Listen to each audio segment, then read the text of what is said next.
Well, it's been 2 years. About time for another bonkers Ari Aster film. And this time, he's tackling something really scary. The COVID-19 pandemic. Hi everybody, Anthony here from Awesome Man Theme Productions, and today I'm going to give you my review of Eddington. But before we get started, please leave a like, and at the end of the review, if you think I've earned it, please subscribe and ring that bell so you never miss any of my new reviews. Now let's get into it. Eddington stars Joaquin Phoenix as small-town sheriff Joe Cross, and Pedro Pascal as incumbent mayor Ted Garcia, who's currently up for re-election in the titular town of Eddington. Oh, and did I mention this is set during the COVID-19 pandemic? So not only do these two already hate each other because of their history, but now they got the added pressure of being on completely opposite sides of the mask mandates.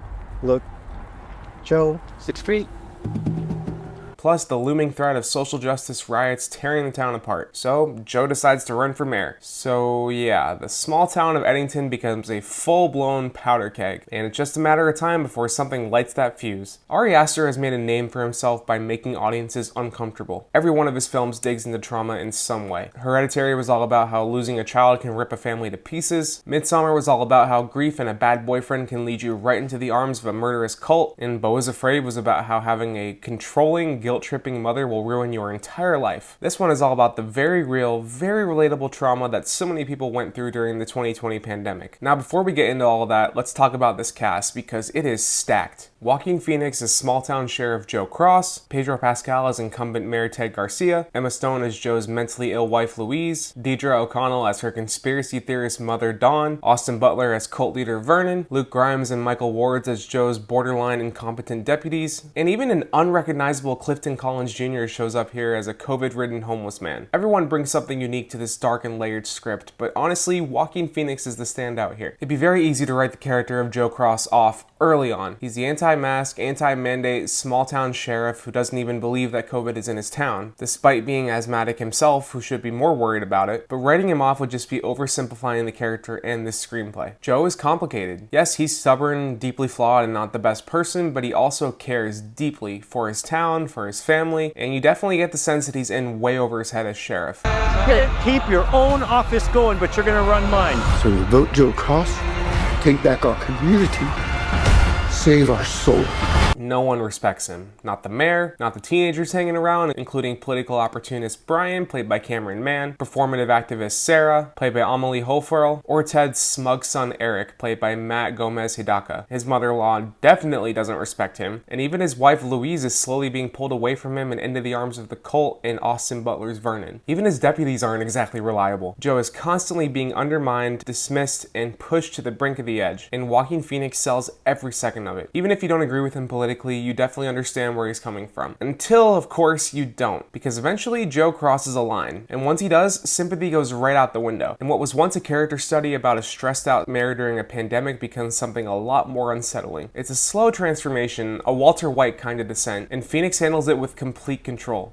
Understated, tense, completely absorbing. Meanwhile, on the other side, you have Pedro Pascal's Ted Garcia. At first, he's the more reasonable one, pro-mask, pro-safety, doing what he can to keep the town together. But again, this isn't that simple, because like Joe, Ted's motivations are not completely selfless. Once the curtains get pulled back, you realize that he's pushing his politics for the wrong reasons, and it's all about keeping control of that town. There's a hilarious campaign ad for him that pops up in the middle of the movie that absolutely nails the ridiculous tone of every political spot from that era. It's cringe, but in the best possible way. And the scenes when Ted and Joe face off, you can feel the tension. There's this constant sense that it could erupt between them in any moment, and every conversation is layered with so much unspoken rage and history that it's impossible to look away.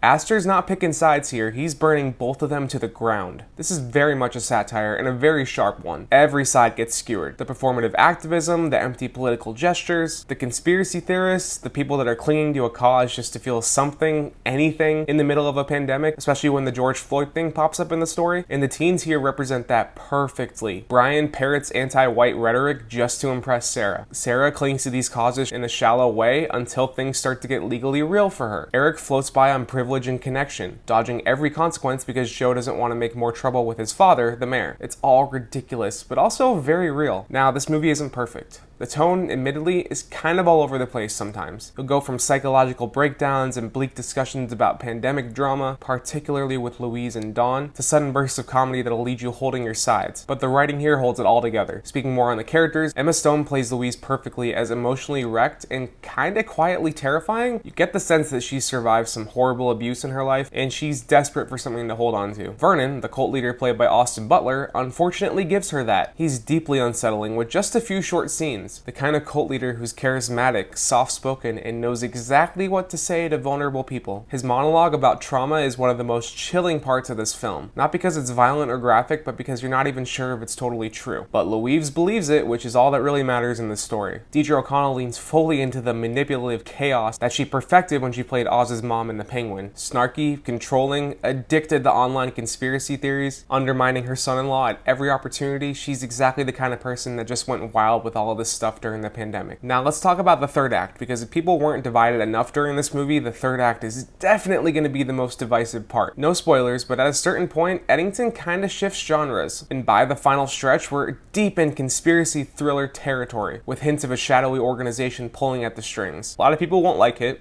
Personally, I thought it worked. I mean, the movie had been building tension for almost 2 hours at that point. Something had to snap. And when it does, it's brutal. It's violent. It's oddly cathartic, and it leads to a darkly poetic ending that I think is going to piss a lot of people off, which probably means that Aster nailed it. To wrap it up, Eddington is not an easy watch, and it's definitely not supposed to be. It's designed to provoke, challenge, make you think, and maybe even to make you squirm a little about what you thought or did back in 2020. It's got a lot of characters, it's kind of messy, it's a little tonally uneven, but I think it all came together at the end. And honestly, it might end up being one of my favorite movies of the year. And that's my review of Eddington. Thank you so much for watching. If you like this review, you know exactly what to do. Please leave a like, subscribe, and ring that bell so you never miss any of my new reviews. While you're at it, you can scroll down to the description, find the links to my socials, leave a comment, let me know if you saw this movie and what you thought. And if you want more of my content, you can click or tap on these cards right here. I'll take you to my review of Superman, or just over to my channel where you can check out the rest of my reviews. Thanks for watching, everybody, and I will see you next time for my review of I Know What You Did Last Summer.